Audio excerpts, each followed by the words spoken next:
Hey everyone. Tonight I'll be chatting with Scott Miller, a longtime journalist covering Major League Baseball, and Scott's new book. But before we get to that, I wanted to let you know that I released a new episode in Patreon about the game that's considered by many to be the greatest pitching performance in the history of baseball, but also tragic in a Moonlight Graham sort of way. To check it out, subscribe at patreon.com/Midnight Library of Baseball. Okay, now back to tonight's show. Scott Miller has written for the New York Times, Los Angeles Times, Bleacher Report, and CBSSports.com, to name a few. He's been honored on multiple occasions as one of the top baseball writers in the country by the Associated Press sports editors. And in 2018, he co-authored the book 90% Mental. Tonight, I'll be talking with him about his new book, Skipper: Why Baseball Managers Matter and Always Will. If you've ever wondered, is that manager actually doing something? Or if you've ever asked, with all the analytics today, what's the point of a manager? You'll get some answers to those questions tonight, and you'll likely learn about some things the manager does that you've never even considered. And just a quick note, I noticed pretty quickly that the microphone was on the wrong setting, so I switched that during the interview. But for the first few seconds when you hear me, it's going to sound a little muffled, but that'll clear up. So without further ado, here's my talk with Scott Miller. Hi, Scott, can you hear me? Hey, Ben. Yeah, so far so good. Can you hear me? Yes, yes. Excellent. Nice to meet you. You as well. Yeah, congratulations on all you've got going with this podcast. Yeah, it's Yeah, fresh, new, it's great. thank you. Yeah, and congratulations on the book. Thanks. Before we get into the book, I just was curious about you in terms of, what's your history and experience with baseball, starting from, your childhood. I grew up in Michigan. I live in Southern California now, but I grew up in Michigan. So I grew up a Detroit Tigers fan. Small town, Monroe, Michigan, about maybe 35, 40 minutes south of Detroit. And listen to Ernie Harwell, grew up reading the Detroit papers. And the odd thing is, I was probably in sixth or seventh grade when, I'm reading in the summer, I'm reading the sports sections of the Detroit Free Press and Detroit News, and I'm reading about the Tigers. And I was never one of those kids that, like, I realized in Little League, I'm not going to be a Major League Baseball player. But what happened is it's like sixth, seventh grade. I'm reading the news and the free press, and I always enjoyed writing. In school, it kind of came easy to me, and I enjoyed it. And so I'm reading the sports sections, and I'm like, wait a minute, like this is a job. You can go write about baseball. And from that moment on, I never wanted to do anything else. That was like sixth or seventh grade. It's almost been like a calling to me. I love to write. I love baseball. I love many sports, but baseball, I think, lends itself best to writing, given the pace and the access you have in the clubhouse where you can tell stories. It was all about jumping through whatever hoops I needed to do to get from point A to point B, and point B was to cover Major League Baseball. What was it about this topic that interested you? I mean, you were working on it for 2.5 years that Yeah. you wanted to tell and you wanted to get out there for people to read. What is it about this? First of all, I've learned this. This is the first book I did, I co-authored with Bob Tewksbury, the former Major League pitcher, 90% Mental. And I was interested in that subject too, mental skills in baseball, which translates really to mental skills in life. And that came out, I think it was 2018, I want to say. And then I found out I didn't know if I was going to write another book. And talking with my agent. We're kicking around ideas. It wasn't urgent, but every now and then my agent would toss an idea my way. Hey, what about this as a book subject? I'd be like, I don't know about that. I'd toss him an idea. He'd be like, I don't know. I don't think we can really, there's a market for that. And so it went back and forth for a few years before we hit, I hit on the manager book idea. But within that, what I've learned, and I learned this from working, I love Bob Tewksbury. We had a great time. I really, really enjoyed working on 90% Mental with him. But what I learned in that is, yeah, a book to do it, at least how I view it is doing it right and thoroughly, you have to, it's going to take 2.5, 3 years, maybe 4.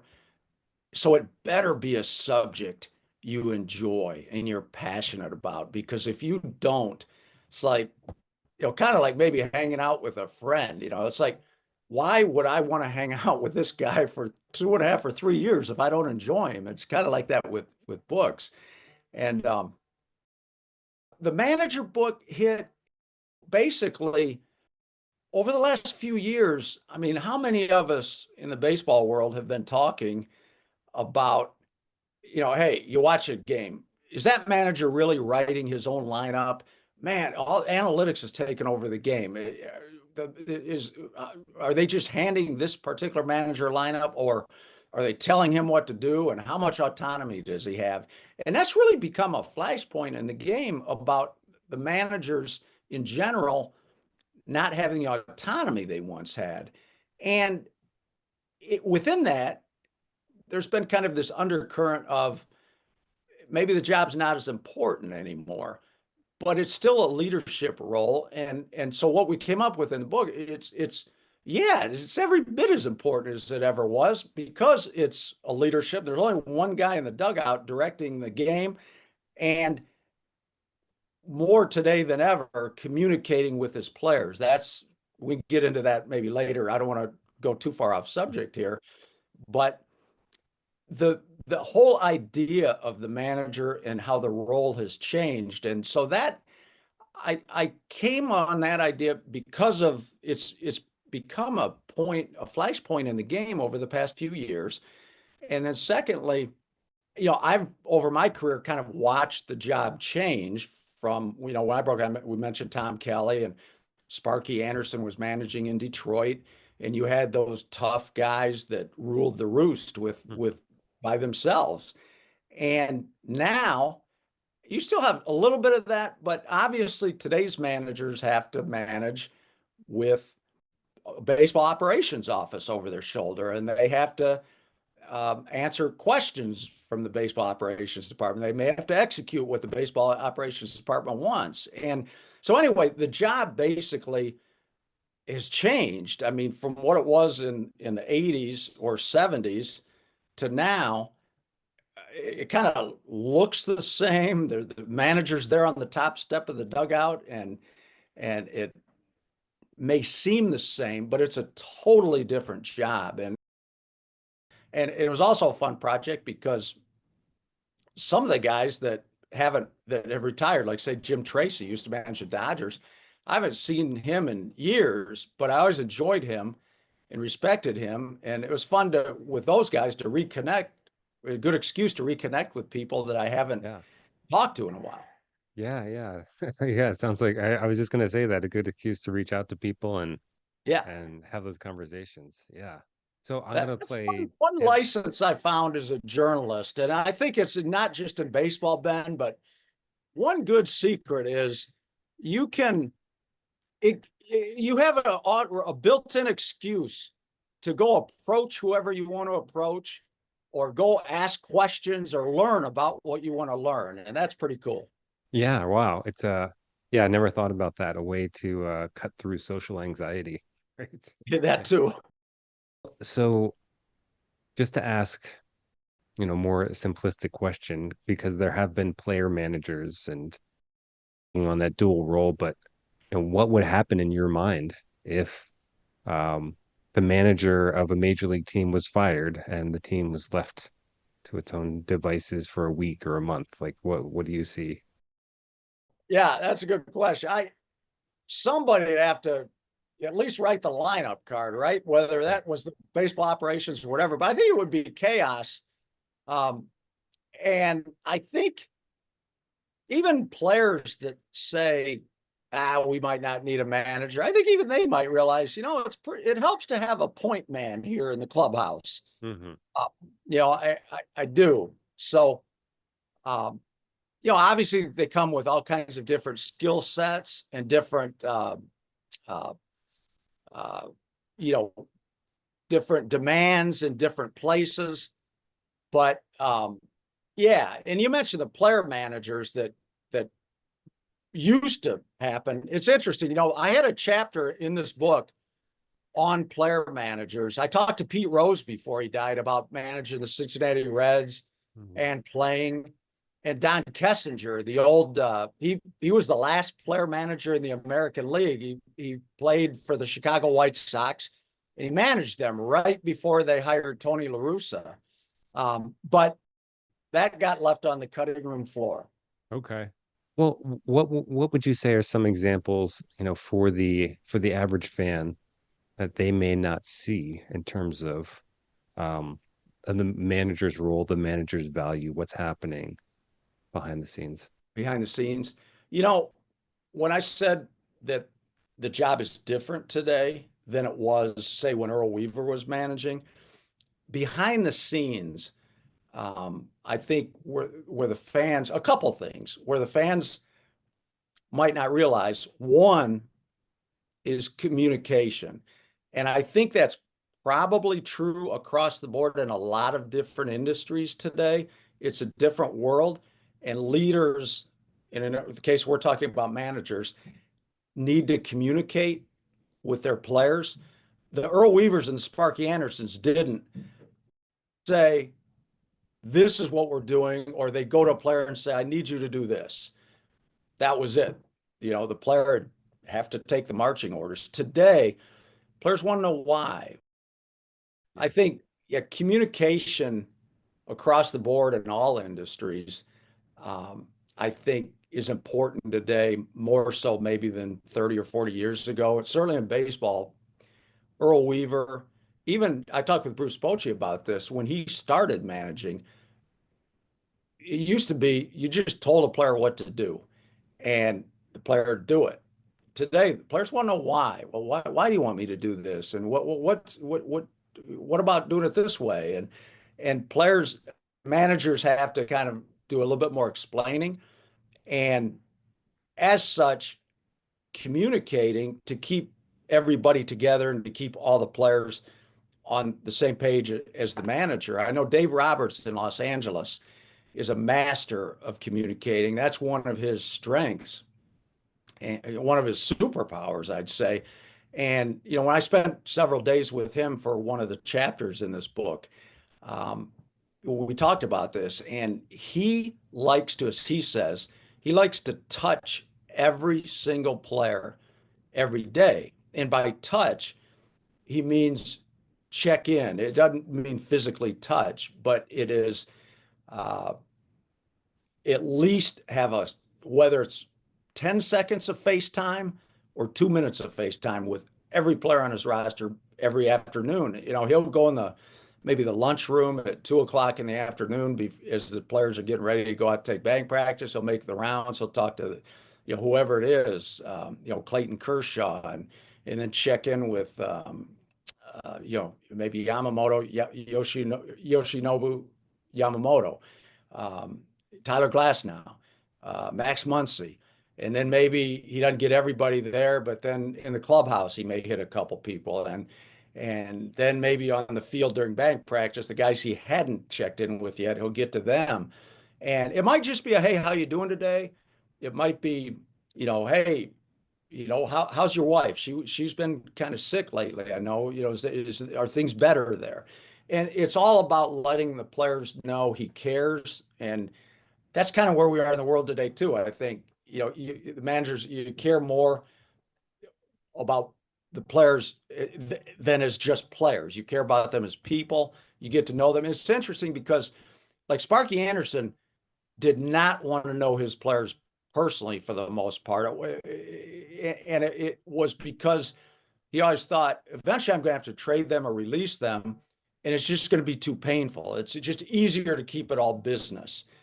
But you know, uh, that's the difference between today's world and yesterday's world. I mean, do you see, because, I see Dave Roberts and he seems to be more of an enlightened manager, more Yep. emotionally connected.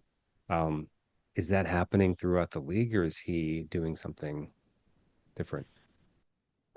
That's a great question, Ben, and I think it's happening throughout the league, but I don't want to make that as a blanket statement for a couple reasons. Like I can look across and see managers that I think that I know communicate with their players in the manner of Dave Roberts. Kevin Cash in Tampa Bay is an example. Kevin's a great communicator, and to do what he does with those Tampa Bay Rays, especially over the years where they've used openers and they bring the starter in the second inning. They pioneered that whole thing. And to get some of those starting pitchers on board with, hey, guess what? You're going to start the second inning, but you're not starting the game. Again, that's all communication and it's a psychology that you have to use and be able to use. And Kevin does it with his players, and he's done it beautifully. Alex Cora in Boston, I think, is very good communicator inside the clubhouse with his players. In a different way, Bruce Bochy is. But I do think it's absolutely one of Dave Roberts' superpowers. And I think Dave Roberts in Los Angeles is, let's say, he's as good a communicator with his players as any manager out there, and maybe the best. Mhm. Okay. Well,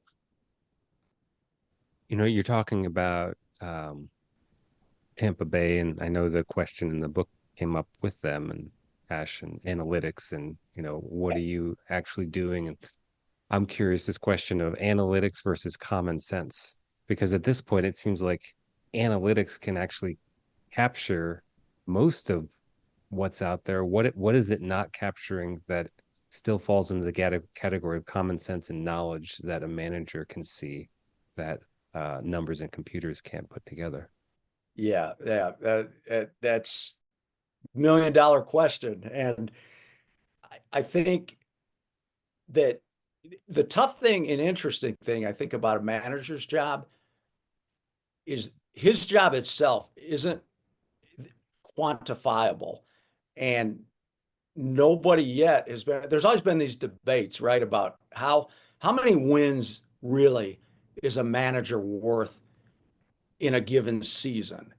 Uh, can if you're a great manager, like say Bruce Bochy, can you guide your team to maybe 3 or 4 more wins than another manager would with the same players?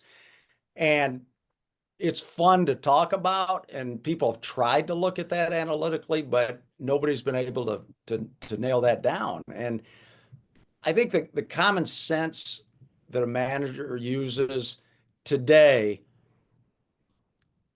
still is going to mostly it's going to tie a little bit into analytics because a manager can say, "I made this move in the fifth inning. Yeah, it was gut instinct," and that's a phrase that the numbers people never want to hear. It's like, oh, come on, you don't go by gut instinct. Mhm. Uh, but whatever a manager's move is, more than ever, I think, because of the internet and the media, just the way word gets around so quickly, I think more than ever before, a manager, his decision, it has to be defensible, right? And the best way to defend a decision is by bringing in the numbers. And well, hey, our numbers say this and this and this, and that's why I did that.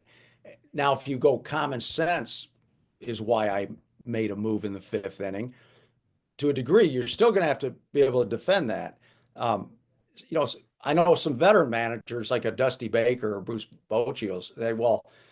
Like my common sense is being in the game for 60 years, and it's other people may say it's a gut instinct, but like my gut instinct is all the things I've seen and done over 60 years.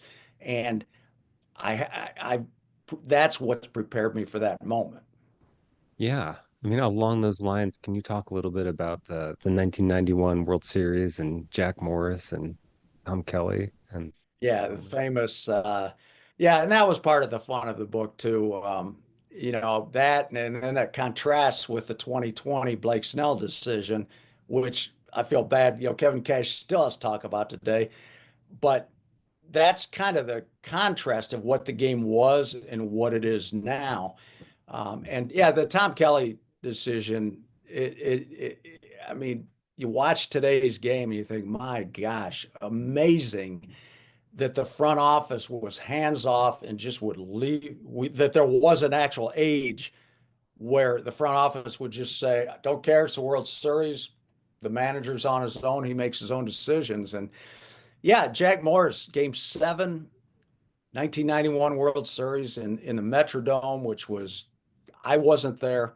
My first World Series was a few years later, a couple years later. People that were there tell me that was the loudest place they've ever covered a World Series, and it's roaring like a freight train.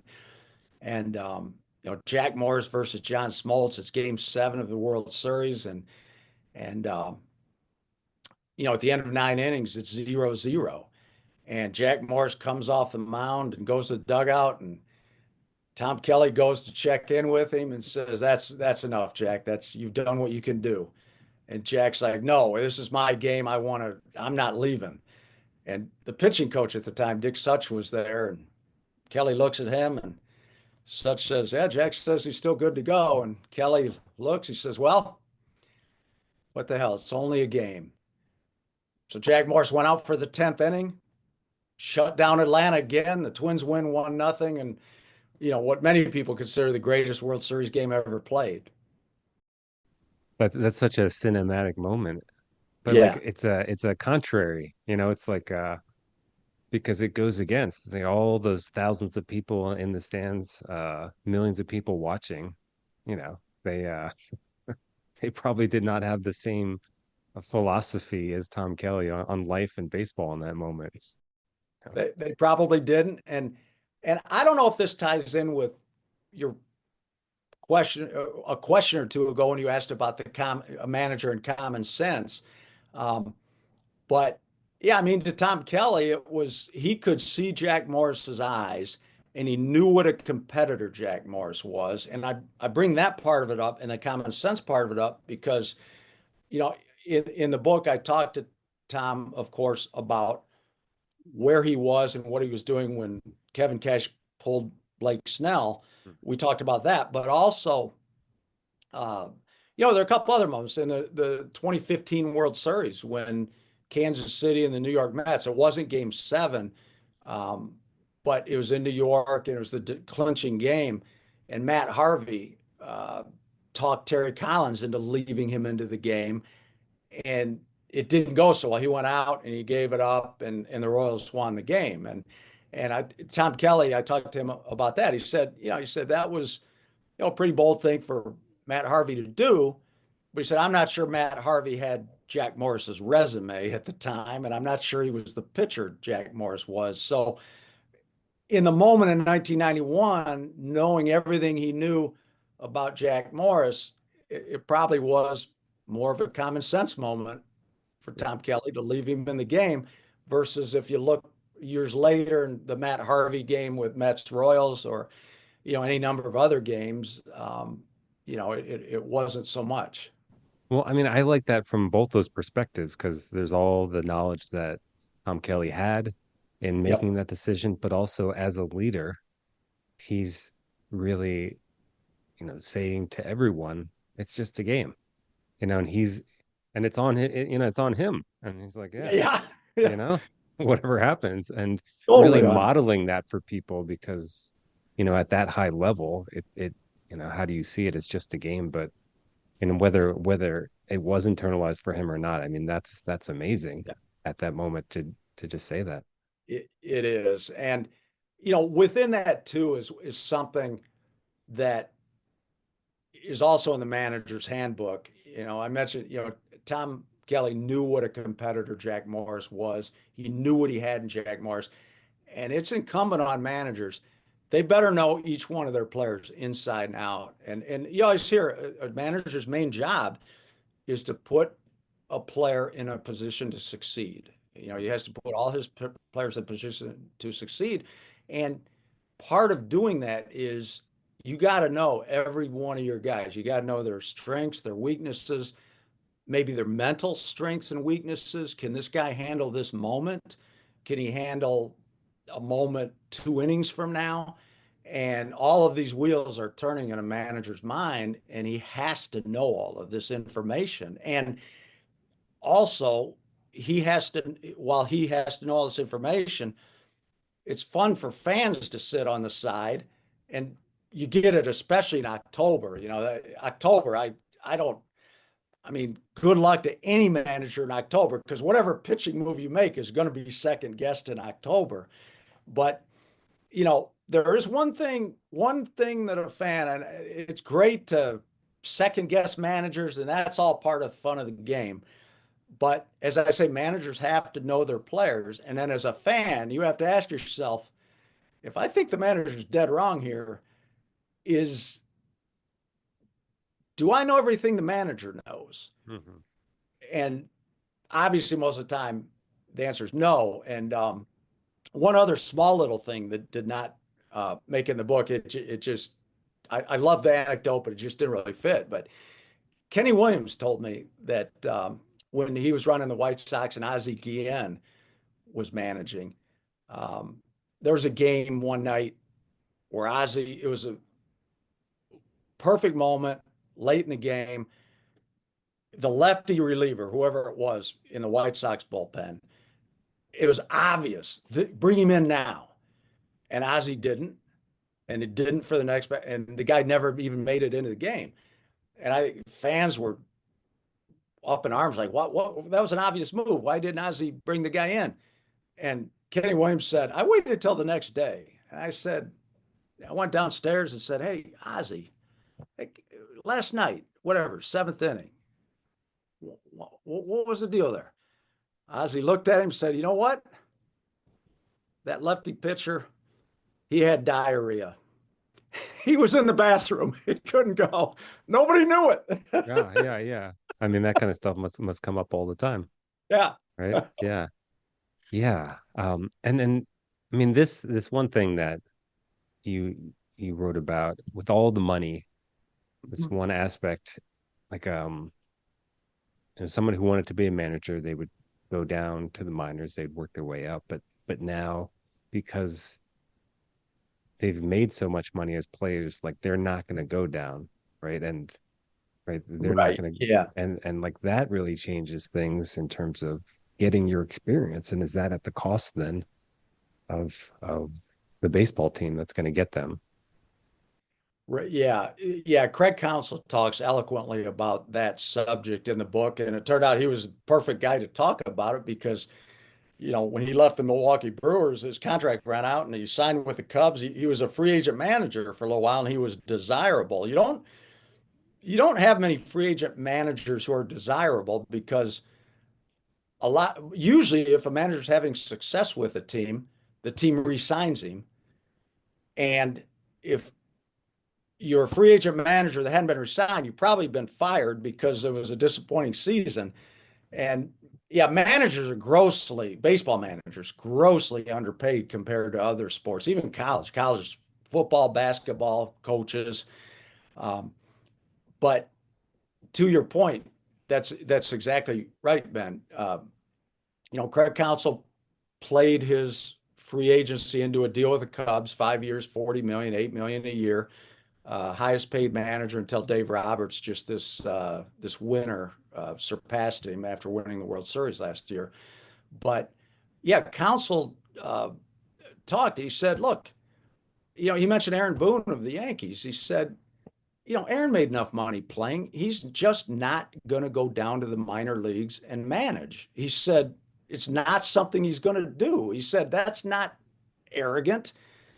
It's just a reality of today's world." And so that's partly what's ushered in, I think, over say the past 50-year span of managing, and I said it was a different job today than it was, say in 1979 or 77, um, for many, many reasons, but also as things have changed, because part of what we look at, well, how did we get from then to now, and why did we get from then to now? Well, as you go from 77 forward, one of the key parts, of course, 2003 is, or 2002, 2003, when the book Moneyball came out, that changed things. But then in, I think 2012, the White Sox hired Robin Ventura to manage, and he had never managed at any level. The previous year, he was helping manage his son's high school team, and that kind of ushered in the era of these modern managers like an Aaron Boone that hadn't managed anywhere. They cut their teeth managing in the major leagues versus in double A or triple A and riding the buses and things like that. And you're right, money is why that is.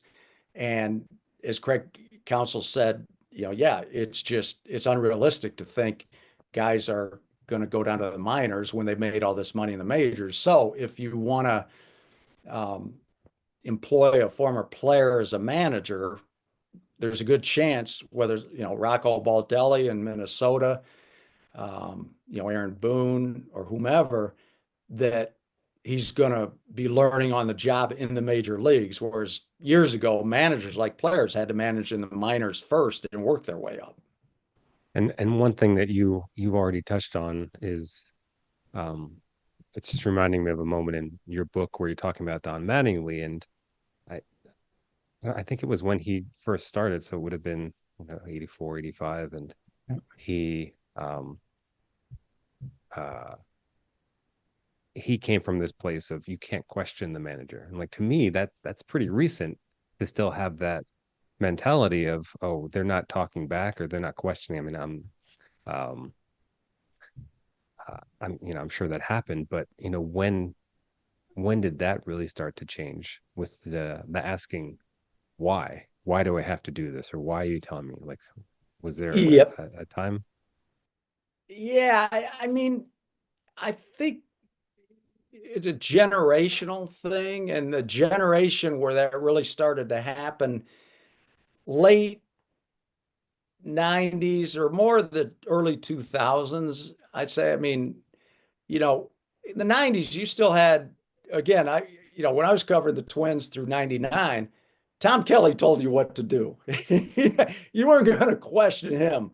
Um, and there were other managers there as well. Sparky Anderson, was going, for a while. Uh, Same thing. But yeah, things started to flip early 2000s, I'd say 2000, early 2000s, 02, 03 up to 07, 08. I think it was a combination of things, a new generation of players. And, it's kind of like our kids, every generation of kids is different and has different needs and different ways of doing things. And so I think that played a lot into it. And I think I'm going to throw out travel ball to an extent too. And what I mean by that, is kids are growing up and playing in specialized leagues and travel ball. They have their private coaches, and then the talented ones that maybe are going to have a chance to play in the major leagues. You know, the era I mentioned, in say the early to mid 2000s, some of the players breaking in then, um, they had it's just had travel ball changed the youth sports complex enough that they were just accustomed to having their own specialized pitching coach or specialized this coach or that coach, and then they asking why, and well, why does this, or having that specialized pitching coach explain, well, you do this because of this, and if you do this, you get this result, and you can throw harder, velocity's better, whatever it is. And I think that started to ingrain in that generation of players. And then by the time we got to the majors, they're like, hey, we're used to coaches along the way explaining things to us. That's interesting. Like I was thinking a harsher way to would say it would be entitlement. Uh, Well, but that too. well, but the way that you explain it, I mean, there's nothing, it doesn't sound like there's anything wrong with having a conversation. I'm sure it could become too much when a manager has a lot to do and has to um really explain every decision to somebody. But um I mean, it does make sense to want to Mhm. clarify what you're doing so that everybody understands, which Yeah, and it's, I mean, players, and especially as the money in baseball has grown, ever more, um, it's that individual player's career, and you only have one of them, and there's a lot of money at stake. So eventually, it's like, hey, I'm going to take some ownership of my own career rather than just have somebody tell me what to do. yeah. Yeah, I mean it's I taught English and like one of the logical fallacies was appeal to authority, right? And it's just like, Yeah. because this person's in an authority role, you uh are supposed to believe everything they say. And hopefully a manager comes in and you can trust them, but in actually asking and trying to find out why, that can make the relationship even closer and create more of a bond in Mhm. the, you know, Very in that true. environment. So, yeah. I mean, the two major things that you talk about, the two major shifts that you already brought up are free agency and then Moneyball. So, and it's so much about the communication and the human element now. But when you look to changes that are going to continue to happen, what do you see? Like just the human uh, interrelational component being even more uh, important. I I think so, yes. And I'll tell you one other thing, because it almost, you can look at it and say, wait a minute, these are kind of almost diametrically opposed. On one hand, analytics is here to stay, no doubt about it. And analytics is numbers, and it's not personal. It's not an interpersonal thing. It's cold, calculated numbers. Look at the computer, and okay, this guy can't hit lefties, so we're not going to play him against lefties, whatever it is. So it's almost like the communication skills managers need are to fill that void of the other side of the ledger, which is just the cold numbers game. And, you know, that's again where manager's job has changed to a degree, with all the numbers in the game. Players can feel alienated or they can feel, whatever. I always say fans might not realize this, but from all these years covering the game, the insecurity in clubhouses is incredible. And it's understandable because how many people are behind each of these players in the minor leagues? How many people want their jobs? And if you don't have a good night tonight, are you even going to be in the lineup tomorrow? So there's a lot of insecurity in the game, understandably, because it's such high pressure and nothing's guaranteed. It's not like, well, you had a good week last week, so you're in the lineup the rest of the summer, or good year this year, you know, you're good to go for the next 5 years. It's competition. So I think given the numbers, given the insecurities I just laid out, that's also where the communication comes in for the managers to just, try to make sure people are moving forward together and to fill that human void. I mean, from what you're saying and where things are going, it sounds like it's plausible that someone comes in and is hired as a manager who doesn't know too much about baseball and who is just a phenomenal at really uh, dealing with human beings. And, that would be an interesting experiment because you have the analytics, you have the other coaches to address the It baseball side. it would be a very interesting experiment, and hard to say if we're going to get to that point or not, but maybe. Some of the early 2000, 2003, 4, 5 Oakland A's as Moneyball was starting, when Ken Maka succeeded Art Howe as manager, people say he was a guy getting the lineup handed to him every day. And um, you know, Billy Beane was hard on Art Howe, and they kind of had a little bit of a falling out.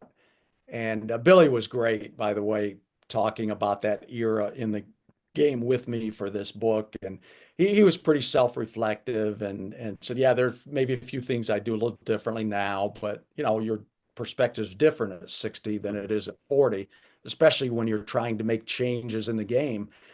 Um, but anyway, Art Howe came back to some championship reunion while Ken Maka was managing, and Billy Beane bumped into him in the clubhouse. He said, "Hey," he said, "Art, you think I was hard on you? You should see how I am on Ken Maka." And somebody else was there, and they had a laugh about it. But um, yeah, the numbers are going to be there, and the analytics are going to be there. And to your point, I mean, you could see some front office in the future. I mean, I'm not going to sit here and predict and say it's going to be true, but you could see some front office in some city uh, playing that game. Say, you know what, we're going to hire a manager, as you just suggested, Ben. We're going to hire somebody that's a fantastic communicator, maybe not the greatest baseball person, but that doesn't matter. We're going to tell him what to do. And he just needs to communicate with everybody and keep the players smiling. And, I mean, that could happen. But, that also is one of the manager's very real jobs today, is to be that between the analytics, the numbers, the baseball operations department, and the player. The manager maybe has to deliver some hard truths to the player, that whatever the numbers say, that this is, you're not going to play every day. You're going to play 2 times a week. And within that, though, the manager has to present that to the player in a way that the player isn't going to just fold his tent, Yeah. but understand, okay, if that's where my role is in what it is on this team, then that's what I need to do. And that's largely, again, comes back to the manager's communication skills. Yeah. Is there anything that we didn't discuss that uh, you'd like to bring up? I think it's easy for people say that mock analytics to look at a team like Tampa Bay and say, Kevin Cash, he's a plug and play manager. He just carries out what the front office says to do. Well, there's several moments in games where you don't have the front office telling you every single answer. You still have to do some things. You still have to communicate, like we talked about so often, so much here in this past hour, Ben. And I think some of the heavy analytics teams like Tampa Bay, Kevin Cash is a damn good manager, and he shouldn't get knocked or take second, like, oh, he doesn't do anything. It's their system. Yes, they have a very good system. They've been able to figure things out in Tampa Bay, and they've had a lot more success than maybe uh, other teams with that little money would have. They figured a lot of things out, but Kevin Cash has still played a pivotal role. It's not just him filling in some blanks and hey, away we go. Um, and I have to say I really enjoy Kevin. He's a smart man, a smart manager, And I bring him up especially because we talked about the Tom Kelly, Jack Morris game. And Kevin Cash, that poor guy's on the other end of it. He's still having to explain pulling Blake Snell, and he hasn't won a World Series yet. Tom Kelly and Jack Morris got to the top of the hill, and Kevin Cash hasn't. I don't know if he ever will with Tampa Bay or not. Time will tell. But I talked to him again at length about the Jack Morris game, about Blake Snell, and he was great. He gets it. He understands, and he gave me all his reasons for this and all the reasons for that. And he even said after we lost that World Series that year, we had some organizational discussions into that winter.